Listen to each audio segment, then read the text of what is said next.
Hello बच्चों, अब कैसे हो। हम आपके लिए ट्रिग्नोमेट्री पार्ट 3 लेकर आए हैं। इससे पहले हमने 2 पार्ट बताए थे, आप उसको जरूर देखिएगा। और दोनों पार्ट अगर आप देख लेंगे तो इसके बाद वाला पार्ट ट्रिग्नोमेट्री पार्ट 3 आपको अच्छे से समझ में आएगा।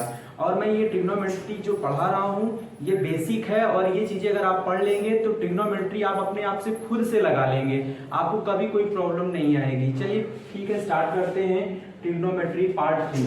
सबसे पहले हम आपको आज बताएंगे कि ट्रिग्नोमेट्री में जो एंगल्स होते हैं उनको कैसे लर्न करना है, और उसके टेबल में हम कहाँ तक एंगल लर्न करना है। ठीक है बच्चों, सबसे पहले हमें एक टेबल बना लेना है। उस टेबल में हमें एंगल्स लेने हैं। जैसे हमने एंगल मान लिया थीटा है, थीटा में जो हमारी स्टार्टिंग एंगल होगा वो समझना है। उसके बाद मैं टेबल पहले बना लेता हूँ। चलिए, थीटा है, थीटा ये एंगल है हमारा। तो जो एंगल हमारा है थीटा, उसके सामने हम यहाँ पे 0 डिग्री लगा देते हैं, और इसके बाद हम यहाँ पे 30 डिग्री, फिर 45 डिग्री, और फिर 60 डिग्री, और उसके बाद 90 डिग्री। बेटा बस इतना ही आप लोगों को याद करना होता है। इसके बाद की जो वैल्यूज होते हैं वो हम लोग जो हमने पढ़ाया है ब्रेक करके, sine 180 minus theta, sine 90 plus theta minus theta, या 90 180 360 वाले जो डिग्रीज हमने पढ़ाए हैं उसी से हम चेंज करके बाकी वैल्यूज निकाल सकते हैं। बट हमें टेबल में इतने मान हमें याद होने चाहिए। बच्चों ये मान आप जरूर से जरूर याद कर लेंगे। अगर मैं इसको पढ़ा रहा हूँ तो केवल आप ध्यान से देखना है और ये इजिली याद हो जाएगा बच्चों। सबसे पहले क्या करना है आपको, 0 डिग्री, 30 डिग्री, 45, 60 और 90 इस तरह से थीटा के सामने आपको एंगल्स लिख लेने हैं। उसके बाद मुझे यहाँ लिखना है साइन, फिर मुझे लिखना है कॉस, फिर लिखना है टेन, फिर मुझे लिखना है कॉसिक, और फिर मुझे लिखना है सेक, फिर लिखना है कॉट। बच्चों इसमें क्या है कि मैं फिर टेबल में इसके अनुसार मैं यहाँ पे ऐसे लाइनिंग खींच लेता हूँ, ताकि टेबल के सामने आपको जो है जिस वैल्यू के सामने एंगल होगा उसी के सामने उसकी वैल्यू को हम लोग रखेंगे। ठीक है बच्चों, और ध्यान समझिएगा, बड़े इजीली आप उसको लर्न कर लेंगे। बार बार आपको रिपीट भी नहीं करना पड़ेगा। हाँ ये है कि आपको प्रैक्टिस करनी पड़ेगी थोड़ी सी। देखिए बच्चों, सबसे पहले हमें क्या करना है, थीटा के जो एंगल्स आपने लिए हैं उसमें साइन कॉस टेन, ये 3 जो ऊपर के ट्रिग्नोमेट्रिक रेशियोज हैं इन्हीं को आपको लर्न करना है। और उसके बाद ये जो 3 आए हुए हैं इनको इसी के थ्रू हम लर्न कर लेंगे। चलिए स्टार्ट करते हैं। साइन थीटा में 0 डिग्री की वैल्यू, साइन 0 की वैल्यू होती है बच्चों 0। साइन 0 की वैल्यू क्या होती है, देखिए थीटा यहाँ लगेगा तो थीटा की जगह हम पहला एंगल 0 डिग्री लगाएंगे, तो साइन 0 की वैल्यू इसी 0 डिग्री के सामने 0 हो जाएगा। और फिर थीटा का नेक्स्ट एंगल लेंगे 30 डिग्री, और साइन के टेबल में जाएंगे तो साइन 30 डिग्री की वैल्यू हो जाएगी 1/2। और फिर हम साइन 30 डिग्री वाला हो जाएगा तो हम 45 डिग्री जब यहाँ लगाएंगे थीटा की वैल्यू, तो 45 टेबल के सामने हमें लिखना होगा 1/√2। साइन 45 डिग्री की वैल्यू होती है 1/√2। साइन 60 की वैल्यू बच्चों क्या हो जाएगी, √3/2। साइन 90 की वैल्यू बच्चों 1 होती है, साइन 90 की वैल्यू बच्चों 1 होती है। ये हमको याद करना पड़ेगा, ये जरूर से जरूर याद करना पड़ेगा, क्योंकि अगर आप इसको याद नहीं करेंगे, लर्न नहीं कर रहे हैं, लर्न तभी होता है जब आप प्रैक्टिस करते हो। तो आप प्रैक्टिस करते रहेंगे तो आपको ये एंगल्स भी याद हो जाएंगे। तो cos 0 डिग्री की वैल्यू होती है 1। इसमें क्या होता है बेटा, जो cos वाले मान होते हैं ना वो आपको यहां से ऐसे स्टार्ट कर देने, मतलब इसका आपको उल्टा याद करना होगा, ताकि जो एंगल्स इसमें आए हुए हैं वही एंगल्स यहाँ भी आपको फिल करने होते हैं। बट उसको ऊपर से यहाँ से स्टार्टिंग से लेकर पीछे से स्टार्ट करेंगे। तो cos 0 की वैल्यू पहले तो आप समझ लीजिए, cos 0 की वैल्यू जो 1 होती है, जिसमें साइन 90 की वैल्यू 1 होती थी, तो cos यहाँ थीटा की वैल्यू क्या है 0, cos 0 की वैल्यू 1, cos 30 की वैल्यू बच्चों हो जाएगी, यहाँ देखिए 60 की वैल्यू, साइन 60 की वैल्यू कितनी, √3/2, तो यहाँ हो जाएगा cos 30 की वैल्यू √3/2, cos 45 की वैल्यू 1/√2 होगी।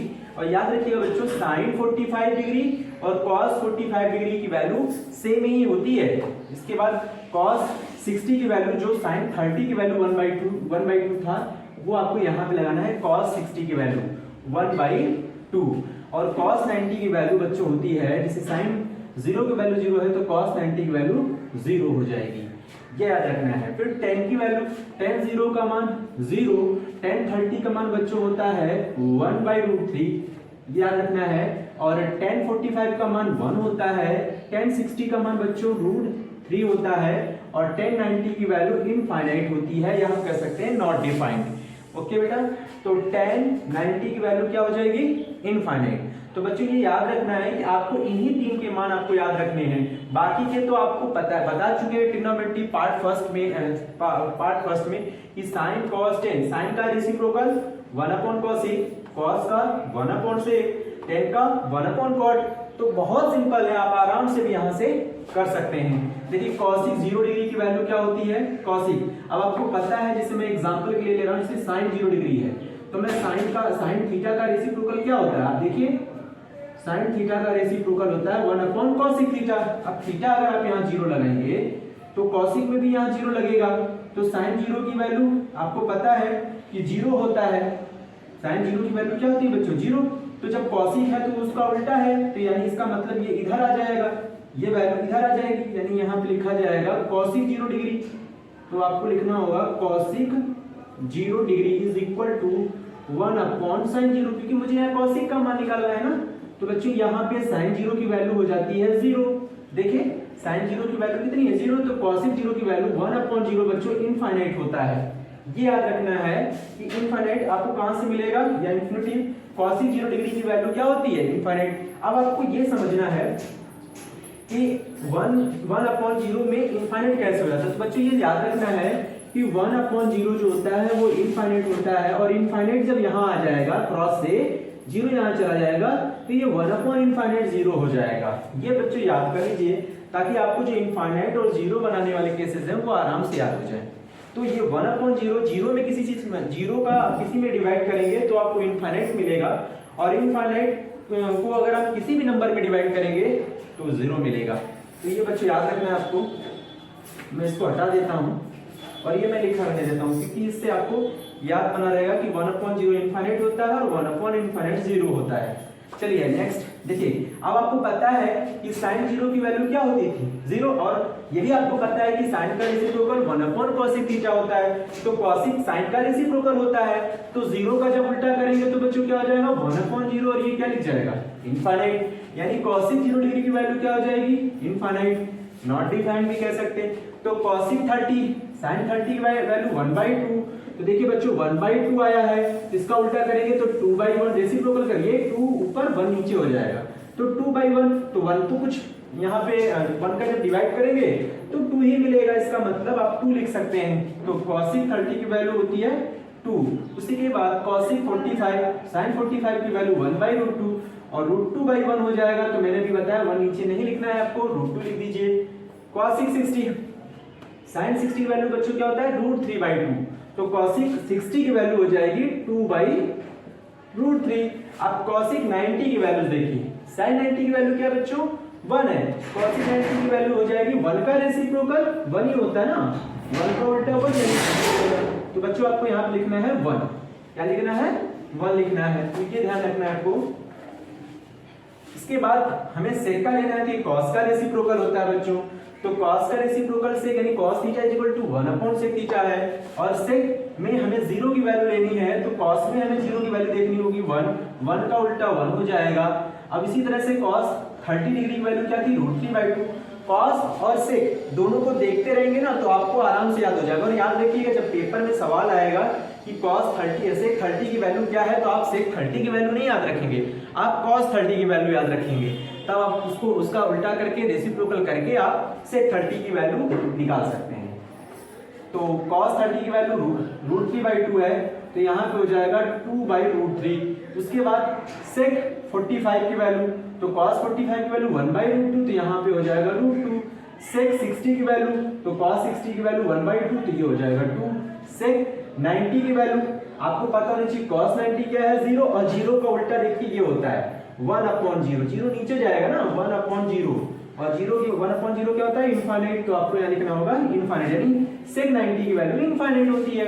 उसके बाद cot 0 डिग्री की वैल्यू क्या होती है? देखिए cot किसका रेसिप्रोकल होता है? tan का, तो tan में 0 की वैल्यू 0 है, तो 0 का उल्टा क्या होता है? 1/0, वैल्यू इनफाइनाइट होती है, तो आप यहाँ इनफाइनाइट लगाएंगे। कॉट 30 की वैल्यू क्या है? कॉट 30 डिग्री की वैल्यू बच्चों निकालने के लिए tan 30 देखना पड़ेगा। 1/√3 है तो √3/1 तो 1 नहीं लिख सकते नीचे, तो कॉट 30 डिग्री वैल्यू होती है √3। इसी तरह कॉट 45 की वैल्यू बच्चों क्या होती है? 1। यहाँ देखिए tan 45 की वैल्यू 1 है तो 1 का उल्टा क्या होता है? 1। इसी तरह से कॉट 60 की वैल्यू देखने के लिए आपको tan 60 की वैल्यू देखनी होगी √3, और √3 का उल्टा देखिए √3 इसका उल्टा, और कभी भी नंबर अगर नहीं है नीचे तो आप यहाँ पे 1 मान सकते हो, तो 1 ऊपर हो जाएगा, √3 नीचे हो जाएगा, तो यानी 1/√3 हो जाएगा। क्योंकि बच्चों √3 है तो आप अपॉन में कोई नंबर तो होता है, वो नंबर हम 1 ले लेंगे, 1 ले लेंगे और इसका रेसिप्रोकल करेंगे तो 1/√3 होगा बच्चों, ध्यान रखना है आपको। तो cot 90 का वैल्यू क्या होगा? जैसे tan 90 क्या है हमारे पास? इनफाइनाइट है, और 1/इनफाइनाइट, भाई इनफाइनाइट का उल्टा क्या होगा? 0 हो जाएगा। तो आपको यहाँ पे लिखना होगा cot 90 की वैल्यू 0 डिग्री। क्यों? सॉरी 0, क्योंकि tan 90 हमारा क्या था? tan 90 हमारा इनफाइनाइट था, तो cot 90 0 हो जाएगा। तो ये ध्यान रखना बच्चों, ये ट्रिग्नोमेट्री पार्ट 3 में केवल एक आपका टेबल था जिसमें हमको थीटा के वे एंगल्स हैं जो हमें लर्न रखने हैं, 0 डिग्री, 30 डिग्री, 45, 60 डिग्री और 90 डिग्री। वीडियो को पॉज करके आप इसको अपने बुक में, कॉपी में लिख लीजिएगा अच्छे से, और इसके केवल साइन कॉस टेन को ही लर्न कर लीजिए, बाकी सब अपने आप याद हो जाएगा बच्चों। ठीक है, अब मैं इसके आगे आपको ये हटा देता हूं, क्योंकि इससे आप पॉज करके इसको नोट कर लीजिएगा।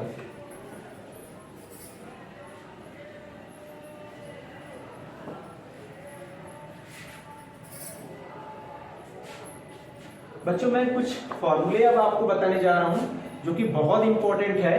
जैसे मेरे पास एक फॉर्मूला है, जैसे sine theta upon cos theta, तो ये साइन अपॉन कॉस बच्चों tan थीटा लिख जाएगा, और कॉस ऊपर साइन नीचे हो तो बच्चों ये लिख जाएगा cos theta upon sine theta is equal to cot theta हो जाएगा। तो ये दो फॉर्मूले जो आपको हेल्प करेंगे ट्रिग्नोमेट्री में जो प्रूविंग होती है उसमें हेल्प करेंगे, और ये आपको अच्छे से याद होना चाहिए। उसके बाद कुछ और भी फॉर्मूले हैं जो आपको लर्न रखने हैं। जैसे एंगल्स में जो चेंजेस होते रहते हैं, साइन में अगर माइनस थीटा लिखा है बच्चों, साइन में कोई भी एंगल माइनस होता है तो आपको क्या करना है? माइनस को बाहर ले लेना है और लिखना है साइन थीटा। इसी तरह से कॉस में बच्चों अगर माइनस थीटा है तो आपको लिखना है पॉजिटिव कॉस थीटा। ये कॉस में एंगल क्या होता है? पॉजिटिव होता है। अगर कोई नेगेटिव एंगल आता भी है तो आपको पॉजिटिव एंगल ही रखना है, साइन कॉस। और फिर ये होता है tan में माइनस थीटा है बच्चों अगर, तो आपको ध्यान रखना है कि tan में माइनस बाहर आ जाएगा, यानी आपको ऐसे लिखना है tan थीटा। उसके बाद बच्चों साइन कॉस tan, फिर हमारे पास आता है कॉसिक। तो कॉसिक में बच्चों अगर माइनस थीटा है तो आपको कॉसिक में माइनस बाहर आ जाएगा, तो आपको केवल कॉसिक थीटा लिखेगा। इसी तरह से बच्चों कॉस है तो यहाँ पे सेक होगा, सेक में माइनस थीटा हो तो आपको प्लस का सेक थीटा लिखना होगा। क्यों भाई, ऐसा क्यों कर रहे हैं हम लोग? क्योंकि जब कॉस पॉजिटिव था तो कॉस का रेसिप्रोकल सेक भी होता है, तो सेक माइनस थीटा क्या हो जाएगा? Sec theta. tan में माइनस थीटा है, माइनस tan थीटा। तो अगर हम कॉट लेंगे, कॉट में माइनस थीटा, तो आपको माइनस बाहर लेना है, माइनस कॉट थीटा। अब ये जो 6 ट्रिग्नोमेट्री रेशियोज थे हमारे, उनके एंगल्स जो नेगेटिव थे उसको हमने सीख लिया कि कैसे इसको सॉल्व करना है। तो जितने भी एंगल्स नेगेटिव होंगे वो आपको इस तरह से सॉल्व करना है। चलिए मैं एक सवाल इस पर लेता हूं ताकि आपको अच्छे से समझ में आ जाए। सबसे पहले क्या करना है, मैं एक एंगल लेता हूं साइन माइनस 1920 डिग्री।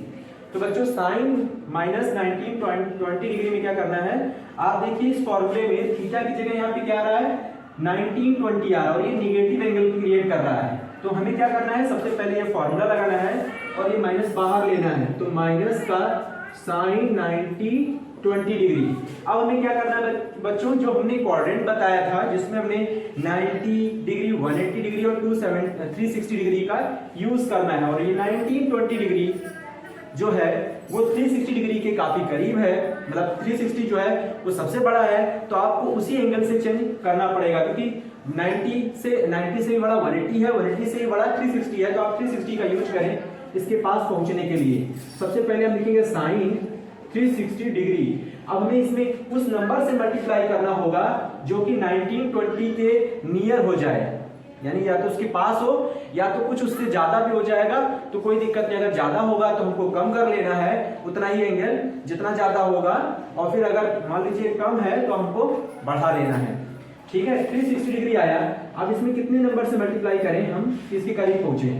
देखिए बच्चों, अगर हम 5 से मल्टीप्लाई करते हैं 5 से, तो ये कितना हो जाएगा 360 डिग्री इंटू 5, 5 0 हो जाएगा, 5 6 जा 30 और 5 3 जा 15 और 3 आप जोड़ेंगे तो कितना हो जाएगा 1800 डिग्री आ जाएगा बच्चों। कितना आ जाएगा 1800 डिग्री। और 1800 डिग्री में हमें 1920 डिग्री बनाना है, तो आप देख लीजिए प्लस आपको 120 डिग्री और ऐड करना है इसमें, तब जाके आप 1920 डिग्री पाएंगे। तो हमें क्या करना है इसमें प्लस करना पड़ेगा, कितना 120 डिग्री। कितना प्लस करना है बच्चों 120 डिग्री। अब देखिए जब हम प्लस करेंगे तो देखिए फार्मूला हमारा, हम यहाँ पे आपको फार्मूला लिख दे रहे हैं, sine 360 plus theta, 360 plus theta यानी 360 डिग्री प्लस थीटा। अब यहाँ पे आप देख सकते हैं इस चीज को हम ऐसे भी लिख सकते हैं 2 पाई का मतलब होता है, पाई का मतलब 180 डिग्री होता है, और इसमें अगर हम n से इंटू करेंगे और प्लस थीटा, n वो नंबर है जो कि यहाँ यूज होता है। हम लोग नॉर्मली साइन 360 प्लस थीटा पढ़े हुए हैं तो हमें उसी फॉर्मूले के थ्रू ही करना है। बट अगर आपका कोई भी नंबर मल्टीप्लाई में है तो वो नंबर आपको सिर्फ ये दिखाता है कि हम इसमें मल्टीप्लाई करने से हम वो नंबर के नजदीक जा रहे हैं। तो इससे आपको नहीं ध्यान देना, आपको केवल इससे ध्यान देना है। तो यहाँ पे आपको 2 पाई से मतलब है, n कुछ भी हो सिर्फ ये ध्यान रखना है। तो यहाँ पे साइन 2 पाई n थीटा जो है 2 पाई n प्लस थीटा। अब ये देखिए किस क्वाड्रेंट में लाई कर रहा है, प्लस का मतलब 2 पाई का मतलब 360 प्लस थीटा किस में जाता है फर्स्ट क्वाड्रेंट, और फर्स्ट क्वाड्रेंट में ऑल ट्रिग्नोमेट्रिक रेशियोज क्या होते हैं बच्चों पॉजिटिव होते हैं। तो हमें यहाँ पे केवल लिखना है साइन थीटा, ये वाला एंगल। और याद रखना है 360 डिग्री में आपका कोई भी ट्रिग्नोमेट्रिक रेशियोज चेंज नहीं करना है, तो साइन साइन रहेगा। और फर्स्ट में लाई कर रहे हैं, देखिए 2 चीजें हमको ध्यान रखना है। एक तो हमें ये देखना है कि केस कौन सा है, 360 है कि 180 है कि 90 है, तो ये 360 है। उसके बाद दूसरा हमें देखना है कि किस क्वाड्रेंट में लाई कर रहा है, तो ये हमारा जो है फर्स्ट क्वाड्रेंट में लाई कर रहा है। और फर्स्ट क्वाड्रेंट में है, अगर आपको नहीं समझ में आ रहा है तो आप मेरे ट्रिग्नोमेट्री पार्ट फर्स्ट को देख लीजिएगा, पार्ट सेकंड को देख लीजिएगा और ये क्लियर हो जाएगा आपका। तो साइन 360 प्लस थीटा आपका फर्स्ट क्वाड्रेंट में आता है और वहां लिख जाएगा आपका साइन थीटा, और 180 और 360 में चेंज नहीं होता है। तो साइन थीटा लिख गया, तो आपको यहाँ पे लिखना है साइन 360 प्लस थीटा, और 360 प्लस थीटा। अब आप जानते हैं कि हम लोग किसमें पहुंच गए हैं फर्स्ट क्वाड्रेंट में, तो साइन थीटा लिखा जाएगा। अब यहाँ पे देखिए, अब आपने जो टेबल बनाई थी साइन 120 डिग्री आया है यहाँ पे, तो साइन 120 डिग्री जो है, साइन 120 डिग्री जो है इसका भी मान आपके टेबल में नहीं दिया हुआ है। तो आपको क्या करना है बच्चों, इसको फिर से ब्रेक कर लेना है। तो हम यहाँ जगह नहीं इधर कर ले रहे हैं, माइनस का साइन 120 डिग्री को आपको लिखना है। आप देखिए 120 90 के नजदीक है, या आप 180 भी कर सकते हैं, 180 माइनस 60 करेंगे तो भी हो जाएगा, 90 प्लस 30 करेंगे तो भी हो जाएगा। तो आप 90 प्लस 30 कर लीजिए, 90 प्लस 30। अब देखिए साइन 90 वाला केस है और क्वाड्रेंट कौन सा है प्लस थीटा यानी सेकंड है, तो सेकंड में साइन क्या होता है पॉजिटिव होता है। तो बच्चों साइन 90 केस में बदल जाता है, तो साइन किस में बदलता है कॉस में। तो हमें यहाँ लेना होगा माइनस, इसलिए लगा रखा है क्योंकि पहले से, और इसका जो साइन चेंजिंग होता है वो प्लस होगा, तो प्लस और इंटू माइनस, माइनस ही आएगा। तो बच्चों यहाँ पे आपको लिखना है cos 30 डिग्री, और cos 30 बच्चों वैल्यू हमने बताया था √3/2 होता है। क्या होता है √3/2। तो साइन माइनस का 1920 डिग्री की वैल्यू माइनस का √3/2 आया है। तो ये बच्चों निकालने का सबसे इजी तरीका है। आपने इसमें 2 चीजें सीखी हैं, एक तो 360 प्लस थीटा से कैसे वैल्यूज निकाली जाती है, और उसके बाद कोई नॉर्मल वैल्यूज हो तो हम कैसे चेंज करते हैं। ये देखिए आराम से इसमें निकाल आया। हम अभी और कुछ लेते हैं सवाल, आप इसको नोट कर सकते हैं।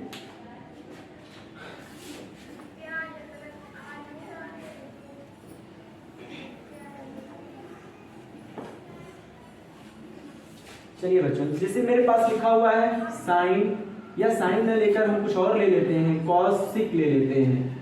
तो कॉसिक -210 डिग्री, तो तो कॉसिक माइनस 210 डिग्री में मैंने बताया था पहला रूल लगेगा कॉसिक माइनस थीटा, तो माइनस कॉसिक में कहाँ था बच्चों, बाहर हो जाएगा थीटा, और थीटा की जगह यहाँ लिखा है 210 डिग्री। अब 210 डिग्री 180 के पास है, तो हम इसको लिखेंगे 180 डिग्री। अब इसमें कितना ऐड करेंगे बच्चों, 30 डिग्री। कितना ऐड करेंगे बच्चों, 30 डिग्री, तो आपको मिलेगा 210। अब आपको याद होना चाहिए कि कॉसिक 180 प्लस थीटा किस क्वाड्रेंट में लाई करता है, तो ये हमारा थर्ड में लाई करता है। याद करिए 180 यहाँ होता है, तो 180 प्लस ये फर्स्ट सेकेंड थर्ड क्वाड्रेंट में लाई करता है, और यहाँ पर 10 और कॉट क्या होता है बच्चों, पॉजिटिव होता है। क्या होता है, पॉजिटिव होता है। तो यहाँ पे तो कॉसिक है, तो इसका मतलब ये तो नेगेटिव आने वाला है, और 180 के केस में बच्चों चेंज नहीं करना है, कॉसिक ही रखना है। तो आपको लिखना है माइनस कॉसिक 30 डिग्री। क्या लिखना है, माइनस कॉसिक 30 डिग्री, और माइनस का इंटू करेंगे तो क्या आएगा बच्चों, प्लस, और प्लस का साइन नहीं लगाना है आपको, केवल आपको प्लस लिखना है, और यहाँ पे लिखना है कॉसिक 30 डिग्री।